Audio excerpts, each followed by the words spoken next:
Bueno, buenas tardes. El tema del temor y la felicidad, pues son dos emociones que mueven a los seres humanos. La plática va a ir más o menos en este tema, que es el estrés, cómo lo podemos manejar, la resiliencia, y luego vamos a hablar un poquito del envejecimiento y la felicidad.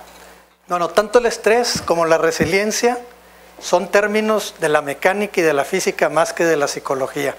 Dice que la resiliencia es la capacidad de un objeto que cuando lo deformas regresa a su forma original. Y precisamente en psicología necesitamos fomentar o desarrollar nuestra resiliencia, que ante eventos estresantes, ante eventos de gran problema, volvamos a estar como estábamos antes de que se presenta ese evento. La resiliencia a veces es hereditaria, unos tienen más capacidad de resiliencia, otros tenemos menos capacidad, pero se puede desarrollar. Esto es un poquito lo que ya les expliqué, lo que es el estrés, pero es cuando el cuerpo no tiene la capacidad de adaptación ante las demandas externas. Este dato también es muy importante porque tener poco estrés tampoco es bueno. Cuando uno está en un trabajo, por ejemplo, que ya dominas, que ya no es un reto para ti, que te aburre, entonces ahí tienes una falta de estrés y eso también te produce aburrimiento, insatisfacción, fatiga, frustración. Entonces tenemos que tener en la vida siempre un objetivo, un reto, una meta por alcanzar, no importa qué edad tengamos ni en qué circunstancia estemos. El problema es que cuando el estrés se vuelve excesivo, entonces tenemos insomnio, nos despertamos a las 4 de la mañana antes de lo que teníamos pensado despertarnos y ya estamos con los pendientes en la cabeza, tengo que hacer esto, tengo que hacer aquello, me falló acá, y ya no duermes y ya te vuelves improductivo.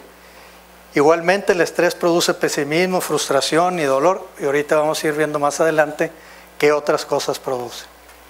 El miedo y el dolor, que parece que son malos, ¿verdad?, también tienen su razón de existir. Tanto el dolor como el miedo nos alertan de que algo malo está pasando en nuestro organismo, el dolor, y de que hay una amenaza externa, el miedo. Entonces, cuando el miedo y el dolor son agudos, son buenos. Si el cáncer doliera, sería una maravilla. No nos moriríamos de cáncer nadie. Y luego, si nosotros, por ejemplo, tenemos un dolor muy fuerte y lo queremos apagar con un analgésico, por ejemplo, un dolor de estómago, y te tomas una buscapina, se te quita el dolor de estómago muy bien, pero estás ocultando algo que puede ser muy grave. Puede ser el inicio de una apendicitis. Te tomas el analgésico, ya no te duele, pero la apendicitis progresa y puedes llegar a tener una operación de emergencia. Entonces la ansiedad cuando es muy fuerte, el estrés cuando es muy fuerte, también tenemos que encontrar la causa, no nada más quitarlo. Y yo pongo el ejemplo ahí del foco del aceite. Es como si vamos en el carro, se prende el foco del aceite, que tienes que cambiar el aceite, y en vez de ir a cambiar el aceite, apagas el foco, ¿verdad? Quitas el foco y sigues con el carro así. Así es, ¿verdad? Como cambiar, quitar el dolor o quitar la ansiedad. Nos lo han dicho los filósofos griegos. Epicuro desde hace muchos años, a principios de la edad después de Cristo, decía que no importa lo que nos sucede, sino la interpretación que le damos a lo que nos sucede. Entonces uno tiene que aprender a tener esa capacidad de interpretar las cosas de una forma más positiva. Claro, hay cosas negativas, todos vivimos cosas negativas, pero tienes que ver un poquito más lo bueno que lo malo. ¿Cuáles son los factores que más nos llevan al estrés, o cuáles son los rasgos de personalidad que nos llevan más a sufrir el estrés o a ser vulnerables al estrés? Es la incertidumbre, la falta de control y la falta de salidas a la frustración.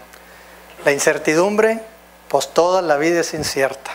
¿Quién me puede asegurar aquí que mañana van a estar aquí sentados trabajando? Nadie lo puede. No digo mañana, dentro de 5 minutos, dentro de 10 minutos, no sabemos. Lo único que tenemos seguro, como dicen, pues es que vamos a morir. Entonces tenemos que aprender a vivir en la incertidumbre. La falta de control, hay otra oración también muy bonita que lo dicen los Alcohólicos Anónimos. ¿Quién se la sabe? Es la oración de la serenidad. ¿Sí la han oído? No por alcohólicos, no por alcohólicos. Eso es aparte. Esa mera es, claro. Dame valor para cambiar las cosas que puedo cambiar. Dame sabiduría para entender la diferencia entre las que puedo cambiar y no puedo cambiar, y aceptar las que no puedo cambiar, ¿verdad? Entonces ahí es donde, la verdad es que tenemos pocas cosas en la vida que podemos controlar también. La mayor parte de las cosas en la vida son incontrolables y tenemos que tener una cierta resignación, aceptar lo que no podemos controlar. La gente que es muy controladora y que quiere tener todos los hilos aquí de su vida, sufren muchísimo, muchísimo. Y luego tenemos que desarrollar salidas a la frustración. Desgraciadamente, cuando terminamos un día de mucho trabajo y de mucho estrés, ¿qué hacemos? ¿Verdad? Lo sé, la mayoría, ¿verdad? No todos, y eso es lo que hay que cambiar. Pero nos vamos o a la comida, o al alcohol, o al cine, sentarte enfrente de una televisión y ponerte a ver la televisión. En vez de cambiar a salidas de frustración más sanas, ¿verdad? Como hacer ejercicio, salir a la naturaleza, otras cosas que te ayuden. Estos son otros experimentos que es nomás para demostrar la influencia que tienen. Estas dos ratitas les ponían una descarga eléctrica, pero la descarga eléctrica era la misma intensidad, quizás nomás la primera vez no, pero una ratita tenía el control de que si aplantaba una palanca, el estrés venía más leve. Entonces ella sentía, el otro fue muy fuerte, pero si le aplasto aquí, ya es más leve. Entonces ella sentía que tenía el control sobre esa descarga eléctrica. Y es como nosotros, si nos preparan para un evento, ya lo toleras con más facilidad que si no te preparan y te lo dan de sopetón, ¿verdad? Un examen, una junta, un trabajo, ¿verdad? Si te dicen, oye, dentro de una semana vas a tener esto, ya lo tomas diferente porque ya no es tan incierto y sientes que tienes el control. Esto es más o menos lo mismo, la palanquita para plantar. Y también es muy interesante de cómo se sentía uno atrapado. Cuando tú no tienes la capacidad de tomar tus decisiones, también te vuelves muy frustrado y muy estresado. Aquí lo que hicieron con las ratitas es que ponían dos jaulas, una jaula abierta y una jaula cerrada. La jaula que estaba abierta, el ratoncito podía salir y pasearse por todo el laboratorio y regresar a la jaula porque ahí estaba su comida, estaba su agua, estaba todo. Se dieron cuenta que el 90% del tiempo de la jaula que estaba abierta, el ratoncito la pasaba adentro de la jaula, igual que el que estaba encerrado. Pero el nivel de estrés era 90% menos el que tenía la puerta abierta, el que sabía que si quería se podía salir aunque no se saliera.